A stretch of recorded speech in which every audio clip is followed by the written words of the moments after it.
چونکہ العادل کے پاس فوج کی کمی تھی اس لیے صلیبی فوج کا تعاقب نہ کیا جا سکا۔ انہوں نے کہا کہ اگر بالڈون کی فوج اور پیچھے اپنے علاقے میں چلی جاتی ہے تو اسے نہ چھیڑا جائے کیونکہ خطرہ ہے کہ وہ حمص کو تباہ کر دے گی۔ ہمیں تربیت اور مشق تیز کرنے کو کہا گیا ہے۔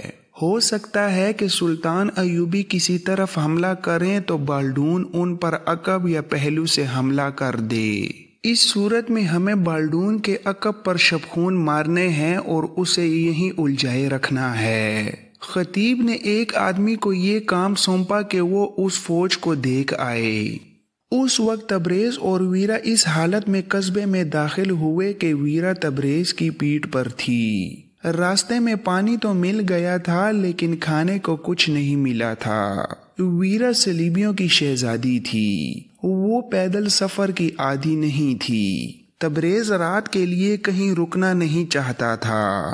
اس نے ویرا کو پیٹھ پر اٹھا لیا اور باقی سفر اسی طرح طے کیا۔ اس نے لڑکی کو اپنے گھر کے سامنے اتارا اور اسے اندر لے گیا۔ اس کے گھر والوں کو یقین نہیں آ رہا تھا کہ تبریز زندہ ہے۔ اس کا گھوڑا پہلے ہی گھر پہنچ چکا تھا۔ اس نے گھر والوں کو بتایا کہ اس پر کیا بیتی ہے۔ ویرا کو معلوم تھا کہ اس کی منزل یہودی تاجر کا گھر ہے۔ اس نے کہا کہ وہ اس کے گھر فوراً جانا چاہتی ہے، شاید اس کا باپ زندہ آ گیا ہو۔ تبریز اس کے ساتھ چل پڑا۔ اسے یہودی تاجر کا گھر معلوم تھا۔ راستے میں بہت اندھیرا تھا۔ ویرا اچانک رک گئی اور تبریز سے لپٹ گئی۔ کبھی چہرہ اس کے سینے پر رگڑتی اور کبھی اس سے الگ ہو کر اس کے ہاتھ چومتی اور آنکھوں سے لگاتی۔ ویرا نے جذبات اور رکت سے بوجھل آواز میں کہا، ہماری منزلیں جدا ہیں مگر ہم کسی دوراہے پر پھر ملیں گے۔ میں اپنی روح سے بیگانی تھی، وہ مل گئی ہے اور میں نہیں جانتی تھی محبت کیا ہے، وہ تم نے دے دی ہے۔ دل میں تمہاری یاد لے کے جا رہی ہوں، تم مجھے بھول جاؤ گے۔ تبریز ویرا سے زیادہ متزلزل جذباتی کیفیت میں کہنے لگا، نہیں ویرا، میں تمہیں بھول نہیں سکوں گا۔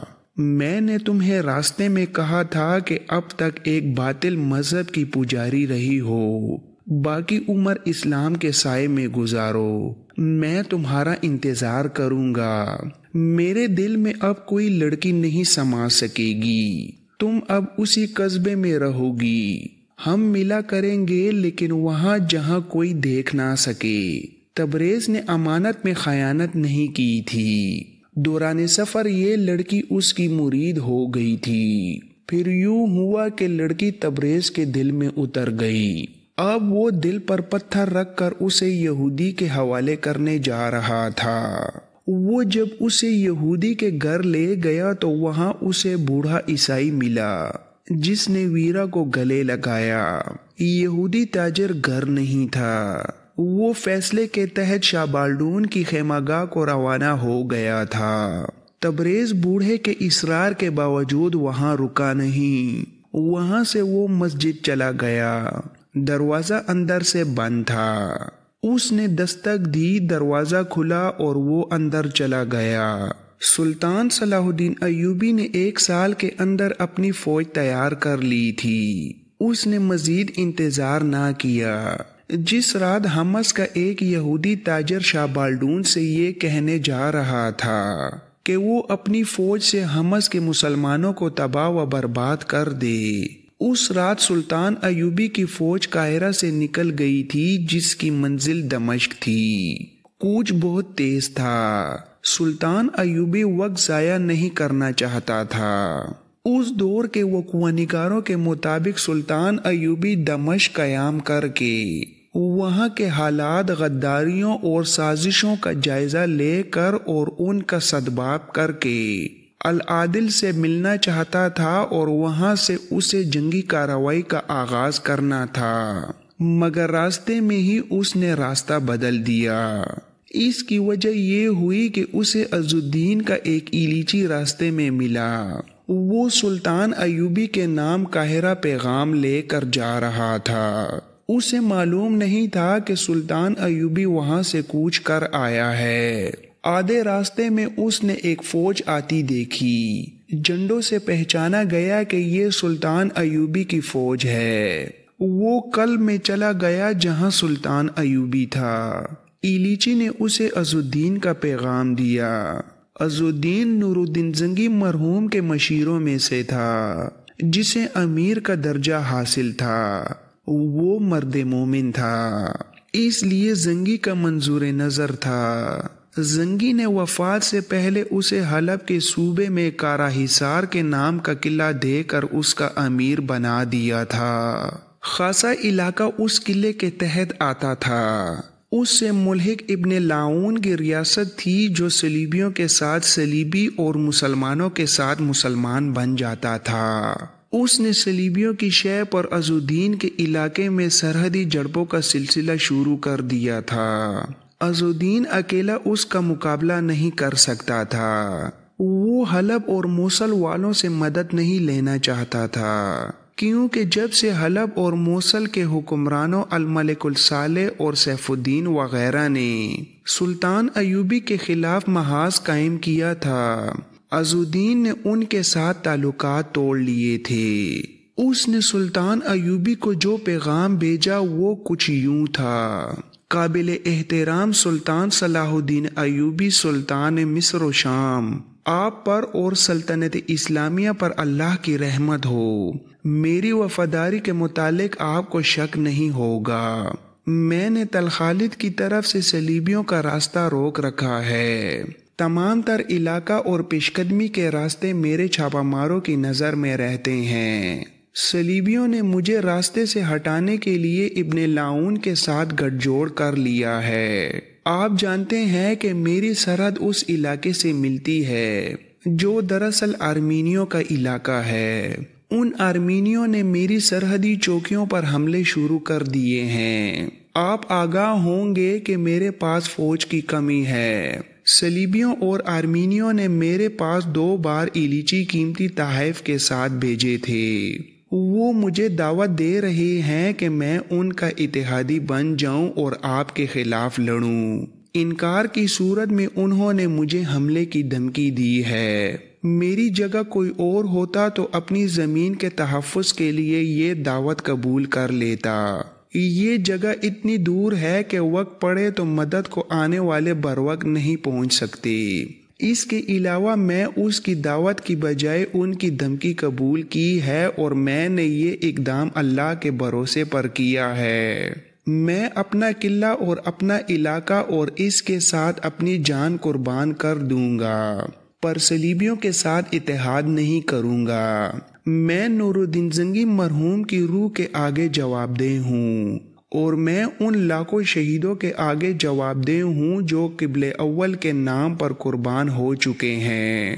مجھے معلوم نہیں کہ آپ کا آئندہ اقدام کیا ہوگا۔ مجھے یہ معلوم ہے کہ رم اللہ کے حادثے کے بعد آپ تنظیم نو اور دیگر تیاریوں میں مصروف ہوں گے۔ مجھے یہ بھی معلوم ہے کہ محترم الملک العادل میری مدد کو آنے کے قابل نہیں۔ میں آپ کو اپنے احوال سے خبردار رکھنا ضروری سمجھتا تھا۔ اگر آپ حکم دیں تو میں اپنے علاقے اور کارا حصار سے دستبردار ہو کر اپنی فوج آپ کے پاس لے آؤں۔ دوسری صورت میں مجھے ہدایت دیں کہ میں کیا کروں۔ میں کسی قیمت پر صلیبیوں اور آرمینیوں کے ساتھ کوئی سمجھوتا نہیں کروں گا۔ سلطان ایوبی نے پیغام پڑھا اور اسی وقت اپنے سالاروں اور مشیروں کو بلایا۔ پیغام انہیں پڑھ کر سنایا اور یہ حکم دے کر سب کو حیران کر دیا کہ کوچ کا راستہ بدل دو، ہم ابن لاؤن کے علاقے پر یلغار کریں گے۔ سلطان ایوبی ڈکٹیٹروں کی طرح حکم نہیں دیا کرتا تھا، اور وہ جذبات سے مغلوب ہو کر بھی کوئی جنگی کارروائی نہیں کیا کرتا تھا، مگر اس حکم کے پیچھے جنگی فہم و فراست کے ساتھ جذبات بھی کارفرما تھے۔ سلطان ایوبی کہنے لگا، کارا حصار میرے محترم استاد نور الدین زنگی مرحوم کی نشانی ہے، اور عزالدین کے الفاظ میں مجھے زنگی مرحوم کی آواز سنائی دے رہی ہے۔ میں اس شخص کو تنہا نہیں رہنے دوں گا جو ہمارے مقصد اور عزم کے ساتھ وفاداری کا اظہار کرتا ہے۔ ایک سالار نے کہا، سلطان محترم، ہم حقائق کو سامنے رکھیں تو کسی بہتر فیصلے پر پہنچ سکیں گے۔ حقائق یہ ہیں کہ ہمیں پہلے دمشق جا کر وہاں کے حالات کا جائزہ لینا تھا۔ اب اگر ہم دمشق چلے گئے تو ابن لاؤن تلخالد پر حملہ کر دے گا اور عز الدین اس کے آگے نہیں ٹھہر سکے گا۔ آگے حلب ہے۔ تم سب الملک الصالح اور اس کے مشیروں کو اچھی طرح جانتے ہو۔ بے شک وہ اس معاہدے کا پابند ہے جو اس نے ہمارے ساتھ کر رکھا ہے، لیکن معاہدہ لوہے کی دیوار نہیں ہوتی کہ ٹوٹ نہ سکے۔ وہ فوراً صلیبیوں کے ساتھ سمجھوتا کر کے ایک بار پھر ہمارے خلاف لڑنے کو آ جائے گا۔ میں صلیبیوں کو حلب نہیں لینے دوں گا اور عز الدین کو بھی میں اکیلا نہیں چھوڑوں گا۔ کچھ دیر عملی پہلوؤں پر بحث و مباحثہ ہوا اور طے ہوا کہ تلخالد کی سمت کوچ ہوگا۔ سلطان ایوبی نے عز الدین کی ایلیچی کو زبانی پیغام دیا جس میں کہا کہ عز الدین ابن لاؤن سے ملے اور اسے دوستی کا دھوکہ دے، لیکن اسے اپنے علاقے میں دخل انداز نہ ہونے دے۔ اس کے ساتھ دوستی کی شرائط پر بات چیت کرتا رہے اور اسے یہاں تک دھوکہ دے کہ وہ اپنی فوج اس کے حوالے کر دے گا۔ سلطان ایوبی نے ایلیچی کو بتا دیا کہ اس نے اپنی فوج کو تلخالد کی طرف تیز کوچ کا حکم دے دیا ہے۔ صلیبی جاسوس سلطان ایوبی کی نقل و حرکت دیکھ رہے تھے اور صلیبیوں تک خبریں پہنچا رہے تھے جن کے متعلق انہوں نے اپنے قلعوں اور اپنے علاقوں کا دفاع مضبوط کر لیا تھا۔ وہ جانتے تھے کہ سلطان ایوبی کے اقدامات کے متعلق کوئی پیشن گوئی نہیں کی جا سکتی۔ صلیبیوں کے مشترکہ ہیڈ کوارٹر میں جب جاسوسوں نے یہ اطلاع دی کہ سلطان ایوبی کی فوج دمشق کے راستے سے ہٹ کر کسی دوسری سمت جا رہی ہے تو ان کے جرنیلوں نے کہا کہ ایوبی اپنے آزمائے ہوئے میدانوں میں لڑنا چاہتا ہے۔ حمص کا یہودی تاجر جو حمص کو تباہ کرانے کے لیے شاہ بالڈون کے پاس گیا تھا واپس آ گیا تھا۔ اسے بالڈون نہیں ملا تھا۔ وہ اپنے صلیبی دوستوں سے مدد مانگنے گیا تھا۔ اس کے جرنیلوں نے یہودی سے کہا تھا کہ وہ شاہ بالڈون کے حکم کے بغیر کوئی اقدام نہیں کر سکتے۔